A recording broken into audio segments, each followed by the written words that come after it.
कांड को हम देख रहे हैं। आज हम चतुर्थ सर्ग से प्रारंभ करेंगे।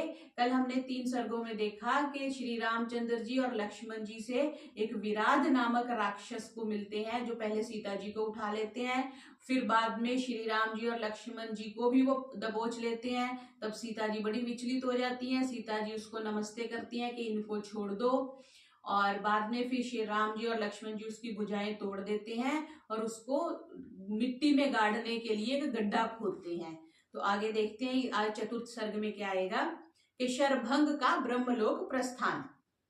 हत्वा तु तं भीम बलम विराधम राक्षसं वने ततः सीतां परिष्वज्य समाश्वास्य च वीर्यवान् अब्रवी लक्ष्मणं रामो भ्रात्रं दीप्त तेजसं कष्टं वनमिदं दुर्गम न च समो वन गोचरः। उस वन में महापराक्रमी राम ने उस भयंकर और महाबली विराध राक्षस का वध कर सीता का आलिंगन कर उसे सांत्वना प्रदान करते हुए अपने तेजस्वी भाई लक्ष्मण से कहा कि यह वन बड़ा दुर्गम और कष्टप्रद है। हम लोगों ने ऐसा विकट वन इससे पूर्व नहीं देखा। अभिगच्छामहे शीघ्रं शरभंगं तपोधनम् आश्रमं शरभंगस्य राघवोऽभिजगामः। अतः आओ अब हम शीघ्र ही शरभंग के आश्रम को चलें। ऐसा कहकर श्री राम शरभंग के आश्रम की ओर चले। अब ये तीसरे आश्रम में वो चले हैं। पहले महर्षि भारद्वाज के, फिर महर्षि वाल्मीकि के, और फिर महर्षि अत्रि के, ये चौथा आश्रम आया शरभंग का आश्रम। अग्निहोत्रमुपासीनं शरभंगमुपागमत् तस्य पादौ च संगृह्य राघवो वाक्यमब्रवीत्। जिस समय राम शरभंग के आश्रम में पहुंचे उस समय मुनिवर अग्निहोत्र कर रहे थे। श्री राम ने उनके चरण छूकर उन्हें प्रणाम किया और बोले, आवासं तम हिच्छामि प्रदिष्टमिह कानने राघवेनैव मुक्तस्तु शरभंगो ब्रवीद्वचः। इस वन में रहना चाहता हूँ, आप मुझे यहाँ रहने के लिए कोई स्थान बताइए। श्री राम के ऐसा कहने पर शरभंग बोले, इह राम महातेजः सुतीक्ष्णो नाम धार्मिकः वत्सत्तरण्ये धर्मात्मा स ते श्रेयो विधास्यति। हे राम, इस वन में महातेजस्वी और धर्मात्मा सुतीक्ष्ण नामक एक ऋषि रहते हैं। सुतीक्ष्ण, तीक्ष्ण होता है तेज, और सुतीक्ष्ण बहुत अच्छी प्रकार से जो तेज है, वे आपके कल्याणार्थ आपके स्थान आदि का सब प्रबंध कर देंगे।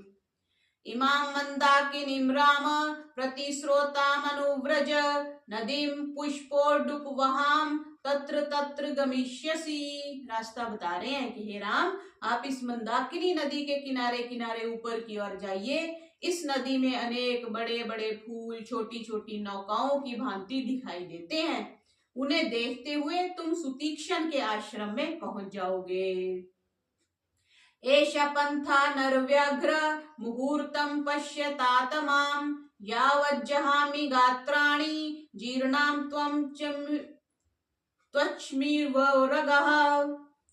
हे नरकेसरी, यह मार्ग वहां जाने का है, परंतु थोड़ी देर ठहर जाइए और मुझे देखिए, जब तक मैं इस जीर्ण शरीर को सांप की केंचुलू की भांति छोड़ ना दूं।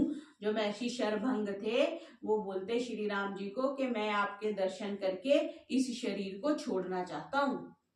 ततो अग्निषु समाधाय हुत्वा चाज्येन मंत्रवत् शरभंगो महातेजः प्रविवेश हुताशनम्। ऐसा कहकर महातेजस्वी शरभंग ने अग्नि प्रज्वलित करके मंत्र पूर्वक घृत के द्वारा विशाल यज्ञ किया और फिर उस जलती हुई अग्नि में कूद पड़े। तस्य रोमाणि केशांश्च दद्दः अग्निर्महात्मनः जीर्णां त्वचं तथा स्थीनि यच्च मांसं शशोणितम्। रामस्तु विस्मितो भ्रात्रा भार्यया सहात्मवान्। उस समय अग्नि के उन महात्म शरभंग के रोम रोम, केश, जीर्ण त्वचा, हड्डियां, रुधिर सहित मांस को भस्म कर डाला। भाई लक्ष्मण और सीता सहित श्री राम इसे देखकर बहुत विस्मित हुए। ऋषि लोग अपने तप के द्वारा मृत्युंजय बन जाया करते थे, और जब वे समझते थे कि हमारे शरीर जीर्ण हो गए हैं, वे इच्छा अनुसार अपना शरीर त्याग कर देते थे। यह परंपरा पर्याप्त समय तक चलती रही। जब सिकंदर भारत पर आक्रमण करने के लिए चला तो उसके गुरु ने कहा कि भारतवर्ष में कोई योगी लाना। उसने पूछा क्या लेके आऊं आपके लिए, तो सिकंदर के गुरु ने कहा कि भारत से कोई योगी ले आना। बहुत प्रयत्न के पश्चात एक भारतीय योगी उसके साथ जाने को तैयार हुआ, सबने मना कर दिया। एक दिन प्रातःकाल उस योगी ने सिकंदर को आदेश दिया कि चिता तैयार कराओ, मैं अभी अपने शरीर को समाप्त करना चाहता हूँ। सिकंदर ने ऐसा ना करने पर बहुत अनुनय विनय की, परंतु योगी ने कहा कि मेरी अवस्था 80 वर्ष की है, मुझे आज तक कभी ज्वर भी नहीं आया, आज मुझे ज्वर हो गया है, अतः मेरा शरीर अपवित्र हो गया है, मैं इसे समाप्त करना चाहता हूँ। और उसने अग्नि में प्रविष्ट होकर अपने शरीर को भस्म कर दिया। ऐसे ही महर्षि दयानंद भी मृत्युंजय थे। मौत उनके पास आती थी, परंतु वे उसे ठोकर मारकर भगा देते थे। कितनी बार विष पिया उन्होंने। हम थोड़ा सा बाहर का, बाजार का, गंदे तेल का ही खा लेते तो रुग्ण हो जाते, वो विष पी करके उसको वमन करके निकाल देते थे। तो दीपावली के दिन उन्होंने अपनी इच्छा से शरीर का त्याग किया था। तो ऐसे ही शरभंग ऋषि ने श्री रामचंद्र के दर्शन करके अपने शरीर का त्याग किया। पंचम सर्ग, राक्षसों के वध की प्रतिज्ञा। शरभंगे दिवं याते मुनि संगः समागतः अभ्यगच्छन्त काकुत्स्थं रामं ज्वलित तेजसं। महर्षि शरभंग के दिवंगत हो जाने पर दंडकारण्यवासी तपस्वी गण एकत्रित होकर अग्नि के समान दे दीप्यमान श्री राम के पास आए। अभिगम्य च धर्मज्ञा रामं धर्मभृतां वरं उचुः परम धर्मज्ञं ऋषि संगाः समाहितः। धर्मात्मा ऋषियों का वह समूह धर्मधारियों में श्रेष्ठ श्री राम के पास आकर उनसे बोला, त्वं इक्ष्वाकुकुलास्यस्य पृथ्व्याश्च महारथः प्रधानश्चासि नाथश्च देवानां मघवानिमिव। हे महारथी राम, जैसे देवताओं के राजा इंद्र हैं, उसी प्रकार आप इक्ष्वाकु में कुंश में प्रधान और पृथ्वी के स्वामी हैं। त्वाम् आसाद्य महात्मानं धर्मज्ञं धर्मवत्सलं अर्थित्वात् नाथ वक्ष्यामस् तच्च नाक्षन्तुमर्हसि। आप जैसे धर्मात्मा, धर्मज्ञ और धर्म वत्सल राजा को प्राप्त कर हम लोग याचक बनकर आपसे कुछ कहना चाहते हैं, इसके लिए आप हमें क्षमा करेंगे। अर्धमस्तु महास्तात भवेतस्य महीपतेः यो हरेद बलि षड्भांग न च रक्षति पुत्रवत्।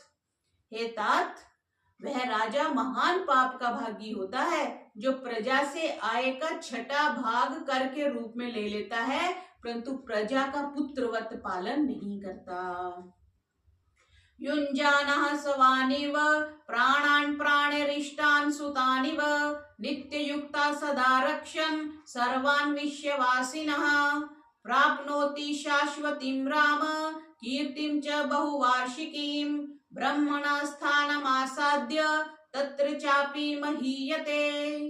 जो राजा सदा यत्नवान और सावधान रहकर अपने राज्य में रहने वाली संपूर्ण प्रजा को अपने पुत्र और प्राणों के समान और प्राणों से भी बढ़कर समझता हुआ रक्षा करता है, वह राजा इस संसार में बहुव्यापनी स्थायी कीर्ति को प्राप्त करता है। जो राजा अपनी प्रजा की संतान की तरह पालना करता है वह कीर्ति को प्राप्त होता है, उसकी प्रशंसा होती है और अंत काल में ब्रह्मलोक को पाकर वहां भी पूजित होता है। यत् करोति परम धर्मं मुनि मूर्ल फलानशनः तत्र राज्यश्च चतुर्भागः प्रजा धर्मेण रक्षतः। जो राजा धर्म पूर्वक प्रजा की रक्षा करता है उसे कंद मूल फल खाकर निर्वाह करने वाले मुनियों के पुण्य का चौथा भाग प्राप्त होता है। अच्छा, जो धर्म पूर्वक राजा करता है ना, जैसे मोदी जी हैं, पूरा अच्छे से राज कर रहे हैं, तो वो जो मुनि होते हैं उनके पुण्य का चौथा भाग राजा को मिलता है। सोयम ब्राह्मण भूयिष्ठो वानप्रस्थ गणो महान त्वन्नाथो नाथ वद्राम राक्षसैर्बाध्यते भृशम। हे राम, आप जैसे रक्षक के होते हुए भी यह ब्राह्मण कुल वानप्रस्थियों का दल अनाथों के समान राक्षसों के द्वारा मारा जा रहा है। एहि पश्य शरीराणि मुनीनां भावितात्मनां हतानां राक्षसैर्घोरैर् बहूनां बहुधावने। हे राम, आप इधर आइए और उन आत्मदर्शी तपस्वियों के मृत शरीरों को देखिए, जिनको राक्षसों ने भालों की नोक से छेद कर तलवारों से काट कर मार डाला है। एवं वयं मृष्यामो विप्रकारं तपस्विनां क्रियमाणं वने घोरं रक्षोभिः भीम कर्मभिः। इस घोर वन में भयंकर राक्षसों के द्वारा तपस्वियों पर जो घोर अत्याचार किए जा रहे हैं, अब वे कष्ट हमसे सहन नहीं होते। तो श्री राम को वो जो ऋषि लोग मुनि लोग रहते थे, वो ये बताते हैं कि राक्षस हमें बहुत परेशान कर रहे हैं। तत्स्त्वां शरणार्थं च शरण्यं समुपस्थितः परिपाल्येन राम बध्यमाना निशाचरैः। हे राम, आप शरणागत वत्सल हैं, अतः हम सब आपकी शरण में आए हैं। राक्षसों के द्वारा मारे जाने वाले हम लोगों की आप रक्षा करें। एतत् श्रुत्वा तु काकुत्स्थः तापसानां तपस्विनां इदं प्रोवाच धर्मात्मा सर्वानेव तपस्विनां। ककुत्स्थ कुल शिरोमणि धर्मात्मा राम उन तपस्वी मुनियों के ये वचन सुनकर उनसे बोले, नैवमर्थमां वक्तुम् आज्ञप्यो अहं तपस्विनां केवलेन आत्मकार्येण परवेष्टव्यम वनम मया। आप लोगों का मुझसे प्रार्थना करना उचित नहीं, मुझे तो आप आज्ञा दें, क्योंकि मैं तो आप लोगों का आज्ञाकारी हूँ। मुझे तो आप अपने कार्य के लिए ही वन में आया हुआ समझें। और ऐसा था भी, श्री राम को वनवास इसीलिए हुआ था कि उन्होंने राक्षसों का संहार करना था। तपस्विनां रणे शत्रून् हन्तुमिच्छामि राक्षसान् पश्यन्तु वीर्यमरीष्य सभ्रातुर्मे तपोधनः। मैं तपस्वियों के शत्रु राक्षसों का युद्ध क्षेत्र में वध करना चाहता हूँ। हे तपोधन ऋषि लोगों, आप मेरे और मेरे भाई लक्ष्मण का पराक्रम देखें। दत्वा भयं चापि तपोधनानां धर्मे धृतात्मा स लक्ष्मणेन तपोधनैश्चापि सभाज्यवृतः सुतीक्ष्णमेवाभिजगाम वीरः। धर्म धुरंधर श्री राम ने उन तपस्वियों को अभय प्रदान किया। तदंतर धैर्यशील वीर राम अपने भाई लक्ष्मण और महर्षियों के साथ सुतीक्ष्ण जी के आश्रम की ओर चले। अब नेक्स्ट आश्रम जो आया वो सुतीक्ष्ण जी का आ गया। अत्रि जी के बाद शरभंग, शरभंग के बाद सुतीक्ष्ण। आगे छठा सर्ग है कि सुतीक्ष्ण के आश्रम में क्या हुआ। स गत्वा दूरमध्वानं नदीस्तीर्त्वा बहुदकः ददर्शाश्रम एकांते चीरमाला परिष्कृतम्। शरभंग के आश्रम से बहुत दूर जाकर मार्ग में अनेक गहरी नदियों को पार कर श्री राम ने एकांत स्थल में एक आश्रम देखा जो चारों ओर पुष्प मालाओं से अलंकृत था। शरभंग के आश्रम के बाद सुतीक्ष्ण के आश्रम में गए। तत्र सुतीक्ष्णमासीनं तपोवृद्धं भाषत रामोऽहमस्मि भगवन् भवन्तं द्रष्टुमागतः। देखो यहाँ भी अपना परिचय दे रहे हैं कि मैं राम हूँ। हम जाते हैं तो हमें कई बार पूछना पड़ता है आपका परिचय, लोग बताते ही नहीं है कौन है। अब हमें कई बार कई लोग जानते होते हैं, लेकिन सामने जाओ तो चेहरे से नहीं पहचान आती। तो इसलिए जब भी किसी से मिले एक शिष्टाचार की तरह, देखो अब श्री राम को सब जानते हैं, फिर भी जाके क्या कह रहे हैं कि आश्रम में तपोवृद्ध सुतीक्ष्ण को बैठे हुए देखकर श्री राम ने कहा, भगवान मेरा नाम राम है, मैं आपके दर्शन करने आया हूँ। स निरीक्ष्य ततो वीरं रामं धरं भृतांबरं समाशिलस्य च बाहुभ्याम इदं वचनं ब्रवीत। धार्मिक श्रेष्ठ श्री राम को देखकर महर्षि सुतीक्ष्ण ने दोनों भुजाओं से आलिंगन करके कहा, स्वागतम खलु ते वीर रामधरम भृतांबर आश्रमोऽयं त्वया क्रान्तः सनाथैव सांप्रतम। हे धर्मधारियों में श्रेष्ठ वीर राम, आपका स्वागत है। आपने अपने आगमन से अनाथ के समान इस आश्रम को सनाथ कर दिया।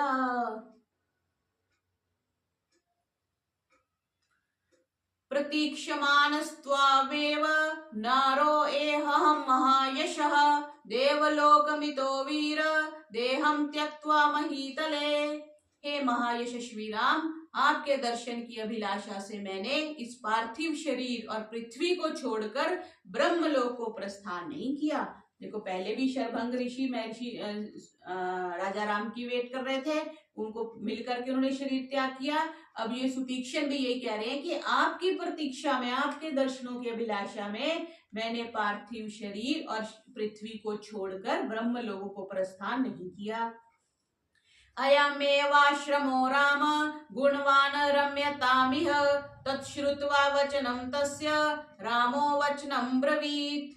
हे राम, तुम इसी आश्रम में रहो, क्योंकि इस आश्रम में सब प्रकार की सुविधाएं हैं। उन महर्षि का ऐसा वचन सुनकर श्री राम ने कहा, एतस्मिन् आश्रमे वासं चिरं तु न समर्थये तमेव उक्त्वा वर्दं रामः संध्याम् उपागमत्। मैं इस आश्रम में बहुत दिनों तक रहना उचित नहीं समझता। उस ऋषि से इस प्रकार की बातें करते हुए श्री राम संध्या करने चले गए। इससे भी पता चलता है कि श्री राम हवन करते थे, संध्या करते थे।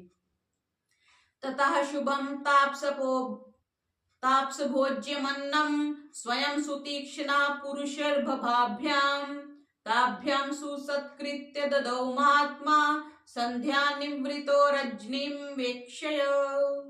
श्री राम जब संध्या उपासना कर चुके, तब महात्मा सुतीक्षण ने सीता सहित राम लक्ष्मण को रात्रि में खाने योग्य पवित्र फल फूल अन्न आदि सत्कार पूर्वक स्वयं ला कर दिए। रामस्तु सह सौमित्रिः सुतीक्ष्णेनाभिपूजितः परिणाम्य निशाम तत्र प्रभाते प्रत्यबुध्यत।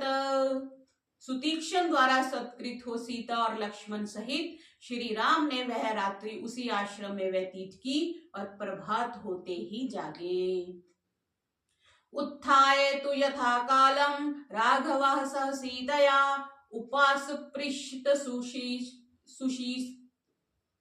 उपास्पृष्ट सुशीतेन जलेन उत्पल गंधिना। यथा समय सीता सहित बिस्तर से उठकर श्री राम ने कमल गंध से युक्त शीतल जल से स्नान किया। जिस तालाब में कमल उगते हैं उस जल से उन्होंने स्नान किया। अथ ते अग्निम सुरांश्चै वैदेही राम लक्ष्मणौ काल्यम विधिवद भर्चर्य तपस्वी शरणे वने। तदुपरांत उस तपोवन में यथा समय विधिवत श्री राम लक्ष्मण और सीता ने ईश्वर उपासना की और अग्निहोत्र किया। उद्यंतम दिनकरम दृष्ट्वा विगतम कल्मषः सुतीक्ष्णम अभिगम्येदम सलक्षणम वचनम ब्रुवन्। सूर्य के उदय होते देखकर पुण्य आत्मा राम और लक्ष्मण महर्षि सुतीक्षण के पास जाकर नम्रता पूर्वक मधुर वचन बोले।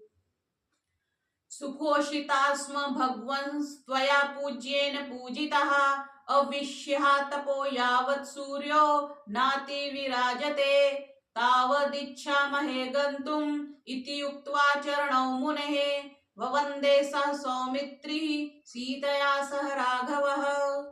भगवान, आप जैसे पूज्य व्यक्ति द्वारा सत्कृत होकर हम लोग सुख पूर्वक आपके आश्रम में रहे। जब तक सूर्य का ताप असह्य ना हो तभी तक हम यहाँ से प्रस्थान कर देना चाहते हैं। यानी जैसे हम कहते हैं ना, तेज धूप ना हो उससे पहले पहले हम जाना चाहते हैं। तो कहा, आप हमें आज्ञा दीजिए। ऐसा कहकर तीनों ने मुनि के चरणों में प्रणाम किया। तौ संस्पृशन्तौ चरणावुत्थाप्य मुनिपुंगवः गाढ़मालिंग्य सस्नेहम् इदं वचनं ब्रवीत्। मुनि श्रेष्ठ सुतीक्षण ने प्रणाम करते हुए राम लक्ष्मण को उठाकर उनका गाढ़ आलिंगन किया और स्नेह पूरित ये वचन कहे। अरिष्टं गच्छ पंथानं राम सौमित्रिणा सह सीतया चानया सार्धं छायायेवनुवृत्तया। हे राम, अब छाया के समान आपका अनुगमन करने वाली सीता और लक्ष्मण के साथ सुखपूर्वक यात्रा करो।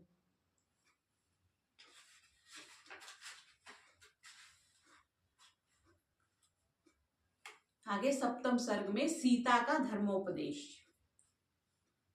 सुतीक्ष्णेयाभ्यनुज्ञातं प्रस्थितं रघुनंदनं ह्यद्यासिनद्या वाचा भर्तारमिदं ब्रवीत्। महर्षि सुतीक्षण से विदा हो जब श्री राम आगे चले, तब मार्ग में सीता ने अपने पति राम से युक्ति युक्त और स्नेह शक्ति वचन कहे। क्या? अधर्मं तु सुसूक्ष्मेन विधिना प्राप्यते महान् निवृत्तेन तु शक्योऽयं व्यसनात्मक जादिह। हे राम, सूक्ष्म रीति से विचार करने पर आपको जान पड़ेगा कि सिंह, व्याघ्र आदि जंतुओं और राक्षसों के वध की प्रतिज्ञा कर आप अधर्म का संचय कर रहे हैं। जैसे हम कह देते ना, चींटी मार दी तो अधर्म हो गया, पाप हो गया। आप जिस कामज व्यसन में प्रवृत्त हो रहे हैं, उससे निवृत्त होने पर ही आप अधर्म के संचय रूपी दोष से बच सकते हैं। त्रीणि एव व्यसना यत्र कामजानि भवन्ति युत मिथ्या वाक्यं परमं कं तस्मात् गुरुतरावुभौ परदाराभिगमनं विना वैरं च रौद्रता। कामज व्यसन 3 प्रकार के माने गए हैं। कामज व्यसन, उनमें मिथ्या भाषण करना भयंकर पाप है। झूठ नहीं बोलना चाहिए। हम हर छोटी बात पे झूठ बोल देते हैं। भोजन खाया, नहीं खाया, खाया होता है। या भोजन नहीं करना तो बोल देंगे भूख नहीं है, जबकि भूख होती है। तो ऐसे बहुत दिन में कम से कम सैकड़ों हम झूठ बोलते हैं बिना बात के, जिसका कोई मतलब नहीं, कोई अर्थ नहीं। और कई बार हम ऐसा झूठ बोलते हैं जहां हमें लगता है हमारा कोई धन का नुकसान हो जाएगा, कोई मान का नुकसान हो जाएगा, वहां पे बोलते हैं। और एक है पर स्त्री गमन, कितना ज्यादा आजकल हो गया, व्यभिचार हो गया। और अकारण प्राणियों की हिंसा उससे भी बढ़कर है। 3 बता दिए, झूठ बोलना, पर स्त्री गमन और प्राणियों की हिंसा। क्यों मार देते हैं जी हम? क्योंकि हम खाना चाहते हैं उनको। मिथ्या वाक्यम न ते भूतम न भविष्यति राघव कुतोभिलषणं स्त्रीणाम परेशान धर्मनाशनम। हे राघव, मिथ्या भाषण तो ना कभी आपने किया, राम जी ने कभी झूठ नहीं बोला, ना कभी आगे करने की आशा है। धर्मनाशक पर स्त्री संसर्ग की तो चर्चा ही आप में व्यर्थ है। फिर बस एक तीसरा बच रहा है, कौन सा? तृतीयं यदिदं रौद्रं परप्राणाभिहिंसनं निर्वैरं क्रियते मोतच्च ते समुपस्थितं प्रतिज्ञात् त्वया वीर दंडकारण्यवासिनां ऋषीणां रक्षणार्थाय वधा संयति रक्षसाम्।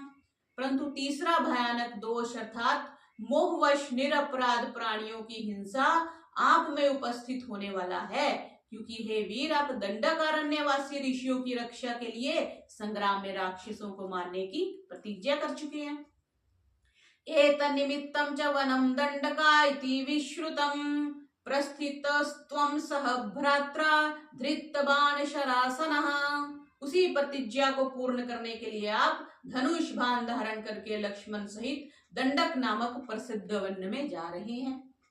नहीं मे रोचते वीर गमनम दंडकान् प्रति स्नेहाच बहुमानच्च स्मारम समारये त्वां न शिक्षये। हे वीर, मुझे आपका दंडक वन जाना अच्छा नहीं लगता, मैं आपको शिक्षा नहीं देती, पर स्नेह एवं सम्मान के कारण आपको स्मरण करा रही हूँ कि ये तीसरे वाला जो दोष है वो आपसे होगा। अपराधम विना हंतुम लोकान वीर न कामये क्षत्रियाणाम तु वीराणाम वनेषु नियतात्मनाम धनुषा कार्यम एतावद् आर्तनामभिरक्षणम क्वच शस्त्रम क्वच वनम क्वच क्षात्रम तपः क्वच। हे वीर, बिना अपराध लोगों के वध को मैं उचित नहीं समझती। स्त्रियां होती है ना, ना ना ना ना, मारना नहीं, कॉकरोच आ गया घर में मारना नहीं, चूहा आ गया मारना नहीं, मच्छर आ गए मारना नहीं। वो ऐसी स्त्रियां, वैसी सीता जी हैं।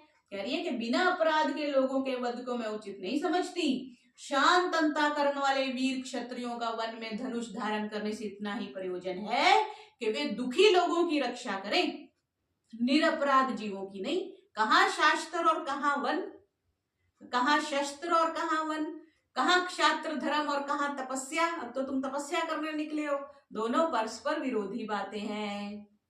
तदार्य कलुषा बुद्धिर जायते शस्त्र सेवनात् पुनर्गत्वा त्वयोध्यायां क्षात्र धर्मम चरिष्यसि। हे आर्य, शस्त्र धारण करने से बुद्धि मलिन हो जाती है, अतः आप वन में शस्त्र द्वारा राक्षसों के वध का विचार त्याग दीजिए। जब आप अयोध्या लौट जाएं तब पुनः क्षात्र धर्म का पालन करना। धर्मादर्थ प्रभवति धर्मात् प्रभवते सुखम धर्मेण लभते सर्वम धर्मसारमिदं जगत।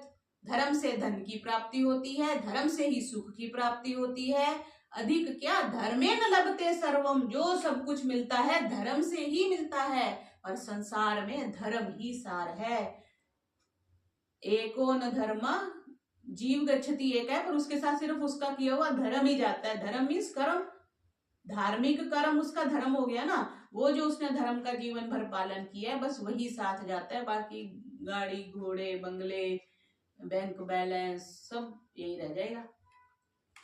नित्यं शुचि मति सौम्य चर धर्मं तपोवने सर्वं हि विदितं तुभ्यं त्रैलोक्यमपि तत्वतः। हे सौम्य, आप जब तक तपोवन में हैं तब तक विशुद्ध मन से तपस्वियों जैसा अनुष्ठान करें। आपको तीनों लोगों के धर्म का यथार्थ ज्ञान है ही, मैं आपको क्या बता सकती हूँ।